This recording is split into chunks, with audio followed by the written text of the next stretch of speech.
Har bitta banda 3 ta narsadan qiyomatda hisob-kitobga tutiladi. 3 ta narsadan mas'ul bo'ladi. Tilidan, qalbidan va a'zolaridan. Mana shu qilgan amallari, shu uchala a'zosi bilan qilgan amallardan qiyomatda inson so'roqqa tutiladi, hisob-kitob qilinadi. Mana shu insonning a'zolaridagi eng xatarlisi til hisoblanadi. Til. Kufr kalimasini ham til aytadi, iymon kalimasini ham til aytadi. Qabul qildim deb harom ayolni o'ziga halol qiladi nikohda va taloq deb turib halol bo'lgan ayolini harom qiladi. Til insonning a'zolaridagi eng xatarlisi.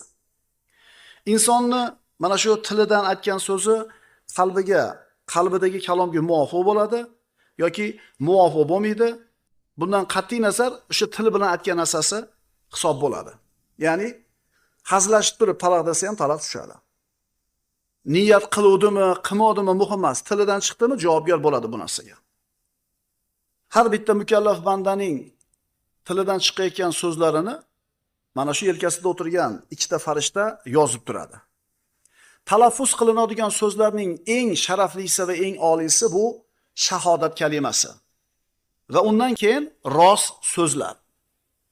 Inson bolasi talaffuz qiladigan tili bilan so'zlarning eng yomoni shirk, kufr va undan keyin yolg'on va gunoh bo'lgan so'zlar. Shuning uchun har bitta banda og'zidan chiqayotgan so'zga, tili talaffuz qilayotgan so'zlarga diqqat e'tiborli bo'lishligi kerak bo'ladi. Demak, birinchi mas'ul bo'ladigan a'zosi til, ikkinchi mas'ul bo'ladigan a'zosi qalb. Qalbning ishi birodarlar e'tiqod qilish. Inson borki, nimagadir e'tiqod qiladi. Shuning uchun insonning qalbi hech qachon e'tiqodsiz bo'lmaydi. Mo'min odamning e'tiqodi iymon bo'lsa, kofir odamning e'tiqodi kufr. Endi kimdir men umuman hech qanaqa e'tiqodim yo'q desa, yolg'on gapirayotgan bo'ladi. Chunki uni ham e'tiqodi bor. O'sha hech qaysi narsaga e'tiqod qilmaslik uni e'tiqodi. Tushunarlimi? Men hech narsaga ishonmayman deyotgan odam ham o'sha hech narsaga ishonmaslikka ishonadi. Kishining qalbi e'tiqodsiz bo'lmaydi. Ana shu mas'ul bo'ladigan biz ikkinchi a'zoyimiz qalb va mana shu qalbdagi eng muhim ishlardan bittasi niyat hisoblanadi. Kishini qilgan savob amali unga savob bo'lib yozilishi uchun, kishini qilgan gunoh ishi unga gunoh bo'lib yozilishi uchun niyat bo'lishligi kerak. To'satdan bo'lib qolgan ish savobli ish bo'lsa, u sizga savob bo'lib yozilmaydi. Chunki beqasd qildingiz-da uni. To'satdan bo'lib qolgan gunoh ish sizga gunoh bo'lib yozilmaydi. Chunki niyat qilmadingiz-da bu narsaga. Innamal a'malu binniyat.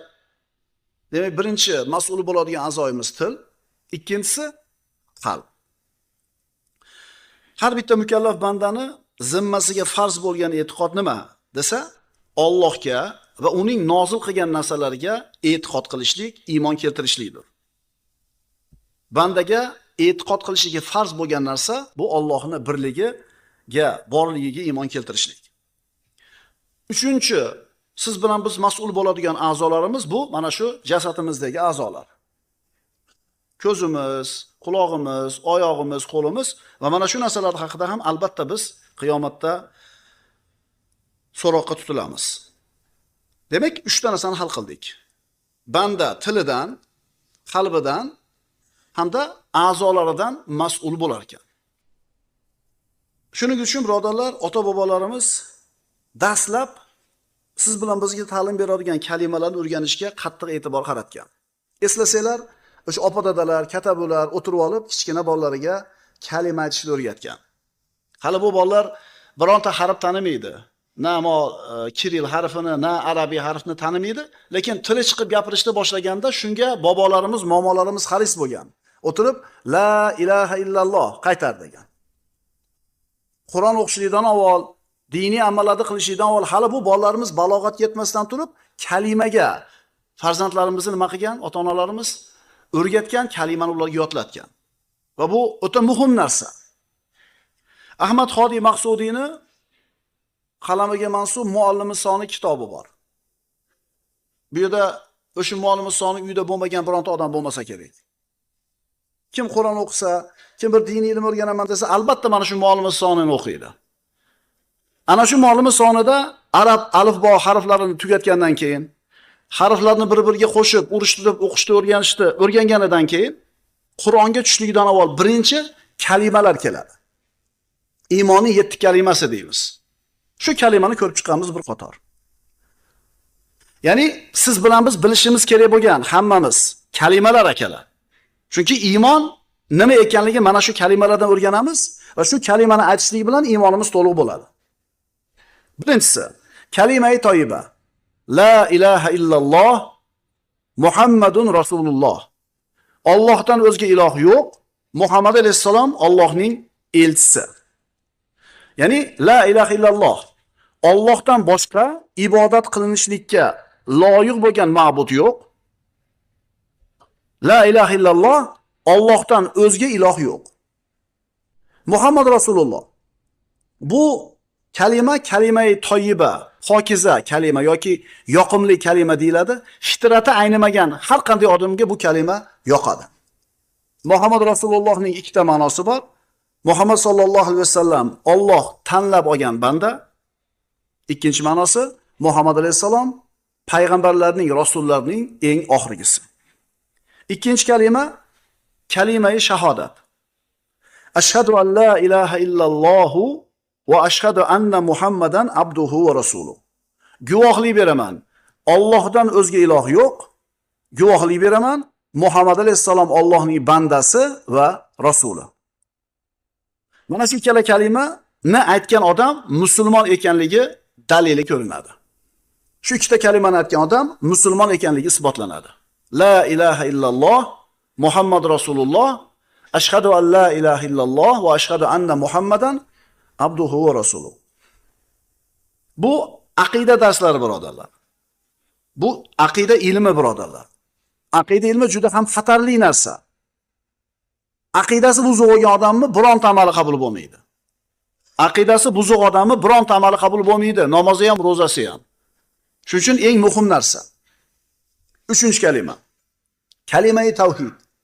Mana domlalarimiz namozdan keyin tasbihni aytib o'tirib o'qiydigan kalima. La ilaha illalloh vahdahu la sharika lah, lahul mulku va lahul hamd, yuhyi va yumit, va huwa hayyun la yamut, biyadihil khayr, va huwa ala kulli shay'in qodir. Allohdan boshqa iloh yo'q. Uning yakka yagonaligiga, sheriki yo'qligiga guvohlik beraman. Mulk ham, hamdu sano ham unikidir. Tiriltiradigan ham u, o'ldiradigan ham u. U hech qachon o'lmaydigan, doimiy hayot bo'lgan zotdir. Baxt, saodat uning qo'lidadir. U barcha narsaga qodirdir. Ya'ni tavhid degan so'zning lug'aviy ma'nosi yakkalash, yagonada bilish ma'nosida bo'ladi. Istilohiy ma'nosi esa abadiy, barhayot zotning yagona ekanligini tasdiqlash tavhid deyiladi. Abadiy, barhayot bo'lgan Allohni yagona ekanligini tasdiqlashlik tavhid deyiladi. Dinimiz birodarlar tavhid dini. 4-chi kalima. Kalima-i roddul kufr. Ya'ni kufrni rad qilishlik kalimasi. Allohumma inni a'udhu bika min an ushrika bika shay'an a'lamu va astaghfiruka lima la a'lamu innaka anta allamul g'uyub. Ey Alloh, sendan o'zim bilib turib biror narsani senga sherik qilib qo'yishimdan panoh so'rayman. Bilmagan narsalarimda esa meni kechirishingni so'rayman. Albatta sen barcha narsalarni bilguvchi bo'lgan zotsan. Shirk. Alloh taologa biror bir maxluqni teng deb bilishlik. Ismida, sifatida, fe'lida Allohga bir narsani teng deb bilishlik, o'xshash deb bilishlik shirk deyiladi. Bilib turib senga shirk keltirib qo'yishdan, bilmasdan shirk keltirib qo'yishdan panoh tilayman. Shu kalimani ixlos bilan aytib yurgan odamga, birodarlar, mo'min kishiga katta kichik shirklardan xalos bo'lishlik va'dasi berilgan. Kichkina shirk bu riyo. 5-chi kalima. Astagfirulloh. Astagfirulloh. Astagfirulloh ta'ala min kulli dhanbin aznabtuhu amdan aw khata'an sirran aw alaniyatan wa atubu ilayhi min adh-dhanbi alladhi a'lamu wa min adh-dhanbi alladhi la a'lamu innaka anta allamul ghuyub. Allohdan mag'firat so'rayman. Allohdan mag'firat so'rayman. Allohdan barcha qasddan qilgan gunohlarimni ham yoki bilmasdan qilib qo'ygan yashirin va oshkora gunohlarimni ham kechirishini so'rayman. Unga biladigan gunohlarimdan ham, bilmaydigan gunohlarimdan ham tavba qilaman. Ey Allohim, albatta sen barcha g'ayblarni biluvchi zotsan. Demak, ixlos bilan astag'firulloh deyish bu Allohdan gunohlarimni kechir deb mag'firat so'rashlikni bildiradi. 6-kalima kalima-i tamjid. Subhanalloh valhamdulillah va la ilaha illalloh vallohu akbar. La havla va la quvvata illa billahil aliyyil azim. Ma sha'allohu kana va ma lam yasha lam yakun. Subhanalloh, Allohni poklayman. Valhamdulillah, hamd sano Allohga bo'lsin. Va la havla va la quvvata illa billah. Kuch-quvvat yo'q magar Alloh bilan bor. Ma sha'allohu kana. Alloh nimani xohlagan bo'lsa bo'ldi. Va ma lam yasha lam yakun. Nimani xohlamagan bo'lsa shu ish bo'lmadi. 7-kalima. Iymon mujmal. Amantu billahi kama huwa bi asma'ihi va sifatihi va qabiltu jami'a ahkamihi. Allohga uning ismlari va sifatlari qanday bo'lsa, shunday iymon keltirdim hamda uning barcha hukmlarini qabul qildim. Allohga uning ismlari va sifatlari qanday bo'lsa, shunday iymon keltirdim. Umumiy, mujmal aytib qo'yildi. Alloh mendan nimaga e'tiqod qilishimni talab qilgan bo'lsa, shunga iymon keltirdim. Tafsilotini bilmaysizda chunki siz. Allohning yuzi deyapti, u qanaqa? Allohning qo'li deyapti. Alloh taolo dunyo osmoniga tushadi deyapti. Qiyomatga keladi maydoniga deyapti. Uni tafsilotini bilmaysizda. Siz aytasizki, Alloh mendan nimani e'tiqod qilishimni so'ragan bo'lsa, nimani e'tiqod qilishimni talab qilgan bo'lsa, o'shanga e'tiqod qildim. Bo'ldi, qutuldingiz. Imom Azam Fiqhul Akbarda aytadi. Mo'min odam aqidasiga tegishli bo'lgan ishlarda birontasida shubhaga kirib qolsa, darrov Allohning huzurida qanday e'tiqod qilishligim to'g'ri bo'lsa, shunday e'tiqoddaman deb qo'ysin deydi. Agar bir odam aqidaga tegishli nozik masalalarda aniq ilmi bo'lmasdan ikkilanib qolgan bo'lsa, iymondan chiqib qoladi akalar. O'shunda Imom Azam aytayaptiki, Allohning huzurida qaysi e'tiqod to'g'ri bo'ladi? Nima deb e'tiqod qilsam to'g'ri bo'ladi Allohning nazdida? Men o'sha e'tiqoddaman deb qo'yish kerak. Bu qachongacha ishlaydi bu? O'sha ikkilanayotgan masalasini so'rab tushuntirib beradigan, ya'ni so'rab bilib oladigan bir olimning oldiga borguncha shu e'tiqodda turishligi to'g'ri bo'ladi. Bir domladan borib shu masalani aniq qilguncha ikkilanyaptimi? Allohning huzurida qanday e'tiqod qilishim to'g'ri bo'ladi? Shu e'tiqoddaman men deb qo'ysa, o'sha domlani topib borguncha shu e'tiqodda turadi. Agar shubhalansa iymondan chiqib ketadi. 7-kalimamiz iymon mujmal deganda qat'iy ishonilishi kerak bo'lgan kalimalarni qisqa bo'limda tushuniladi. Kimga tavhid ilmining daqiq, nozik joylaridan biror narsa mushkul bo'lib qolsa, darhol ushbu kalimalarni ixlos bilan o'qishi va zudlik bilan uni biladigan kishidan so'rab olishi lozim bo'ladi. 8-kalima iymon mufassal. Batafsil iymon. Endi iymon keltirishimizni tafsiloti. Nimalarga ishonamiz? Amantu billahi va malaikatihi va kutubihi va rusulihi val yawmil akhir val qadari khayrihi va sharrihi minallohi ta'ala val ba'thi ba'dal maut. Biz nimalarga iymon keltiramiz? Allohga, uning farishtalariga, kitoblariga, payg'ambarlariga, oxirat kuniga, qadarning yaxshisi ham yomoni ham Allohdan ekaniga, o'lgandan keyin qayta tirilishga iymon keltirdim.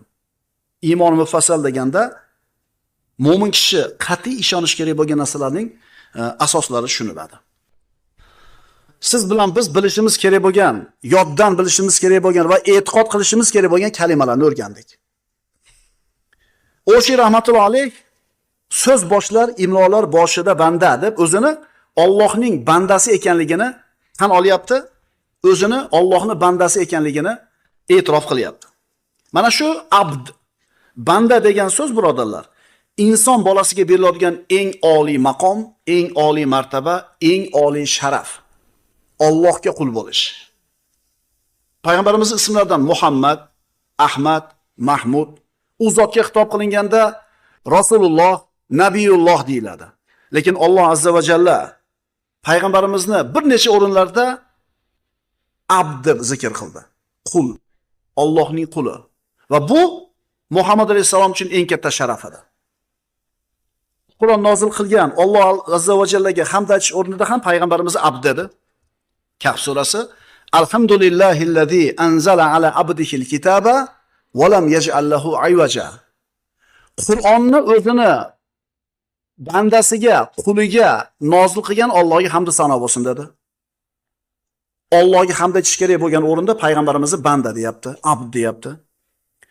Ogohlantiruvchi payg'ambar qilib yuborganlarga xabar berilganda ham banda deyildi.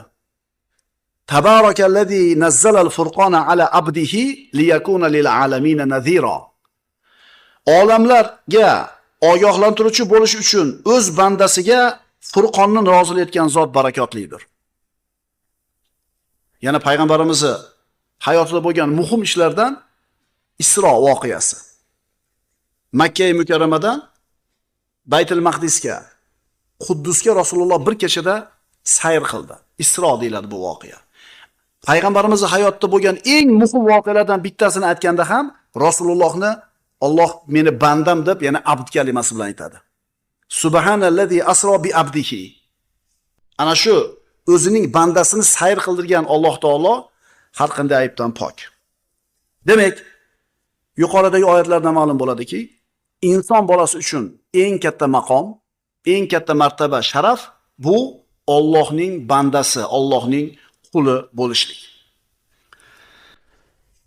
Shuning uchun Sirojid Nursiy imlolar boshida banda deyapti.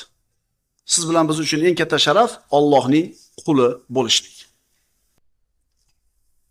Mana endi tavhidning ta'rifi. Tavhid so'zining lug'aviy va istilohiy ma'nolari. Tavhid so'zi ismi masdar bo'lib, lug'aviy ma'nosi yakkalash deganini bildiradi. Islom tavhid deydi.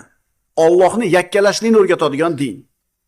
Endi qomusil muhitda tavhid yolg'iz Allohga iymon keltirishlik deyilgan. Mulla Ali Qori tavhidni quyidagicha ta'riflaydi. Huwa isbatul vahdaniyati lizzati samadaniyati. Abadiy barhayot zotning yakka yagonaligini tasdiqlash tavhid deyiladi. Abadiy barhayot zotning yakka yagonaligini tasdiqlash tavhid deyiladi.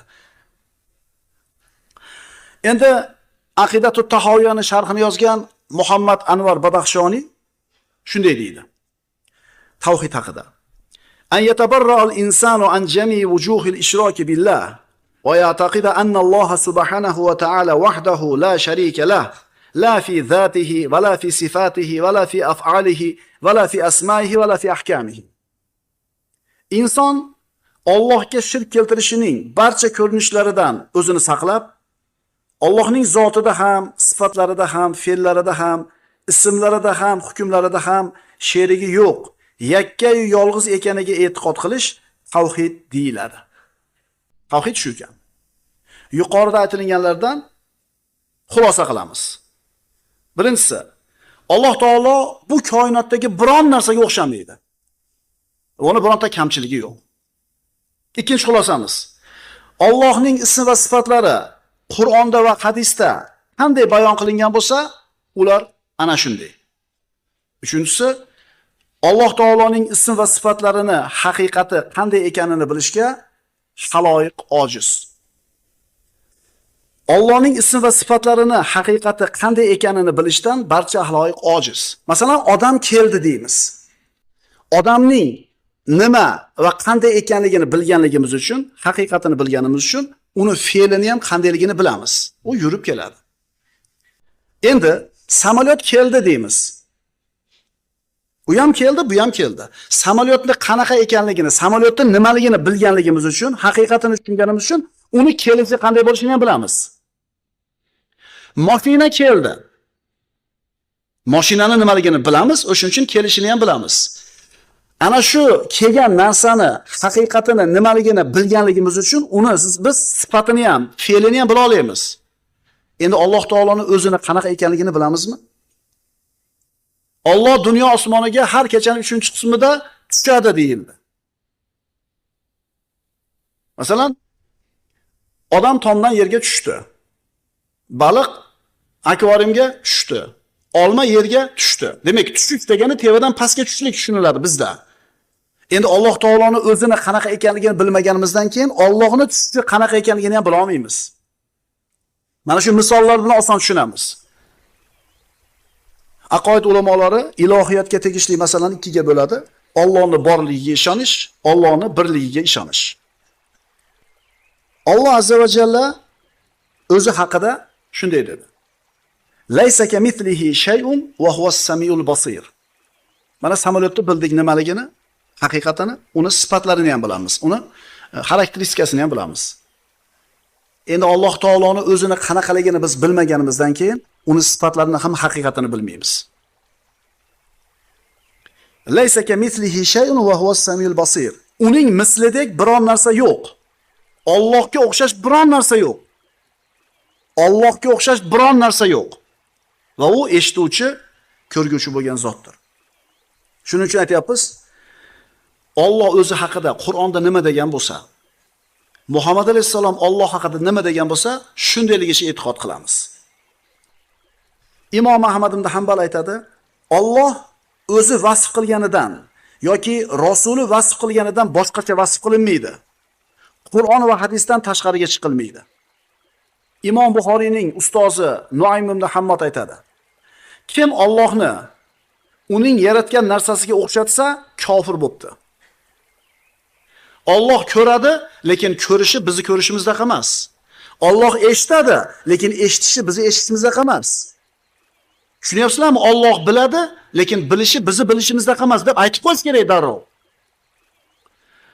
Kim Alloh o'zi haqida vasf qilgan narsani yoki uning rasuli vasf qilgan narsani inkor qilsa, kofir bo'pti.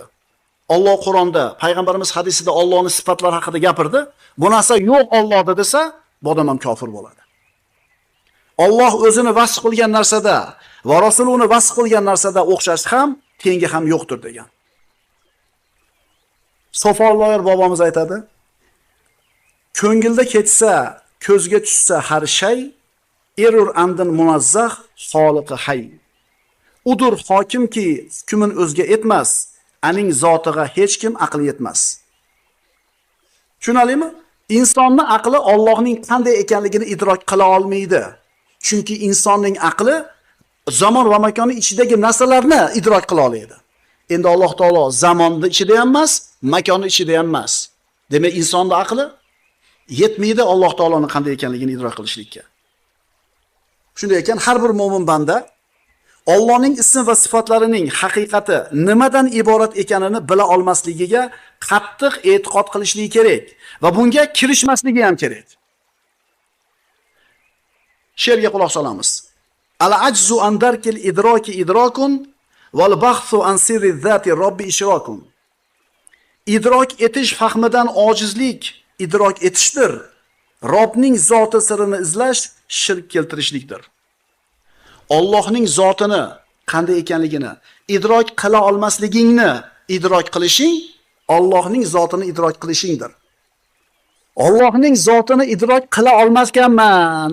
Shuni tushunding. Demak, Allohni taniding sen. Allohning zoti qanaqa ekanligini meni aqlim idrok qila olmas ekan. Shuni tushundingmi? Demak, sen Allohning qanday ekanligini tanibsan. Robbning zoti haqida bahs qilish shirk keltirishdir. Insonning aqli qanday idrok qila olmaydi? Qanday desa aytamiz, insonning aqlini taroziga o'xshatamiz. Tillarni tortadigan tarozi bor. 200 gram, yarim kilogacha tortadi. Yarim kilolik tarozi. Kartoshka piyozni tortadigan 300 kilo tortadigan tarozi ham tarozi. Endi katta yuk mashinani yuki bilan tortadigan tarozini ati ham tarozi. 50 tonna, 100 tonna tortadi. Hammasini ati tarozi. Endi bir katta yuk mashinani tasavvur qiling. O'zi 50 tonna. Sizda 50 tonna yuki bor. Qancha bo'ldi? Endi shuni tillarni tortadigan tarozini ustiga qo'ysak, nima bo'ladi tarozi? Torta olmaydi, pachaqlanib ketadi. Demak, tarozini chegarasi bor bo'lgandek, insonning aqlini ham chegarasi bor. Ko'zingiz har qancha o'tkir olmasin, 10 kilometrni ko'rar. 10 kilometrni u yog'ini ko'rmasa, 10 kilometrni u yoqda hech narsa yo'q deysizmi? Yo'q, ko'zingiz chegarasi bor, lekin u yoqda yana bir 1000 kilometr bor u yoqida. Shuning uchun inson Allohning zotini qanaqa ekanligini men tasavvur qila olmayman ekan, aqlimga sig'dira olmayman ekan debdimi? Demak, Allohni tanibdi bu odam. Alloh azza va jallaning zot haqida bahs qilishlik insonni juda ham xatarli holatga olib kelib qo'yadi. Aqulu qawli hada va astagfirulloh li va lakum. Assalomu alaykum va rahmatulloh.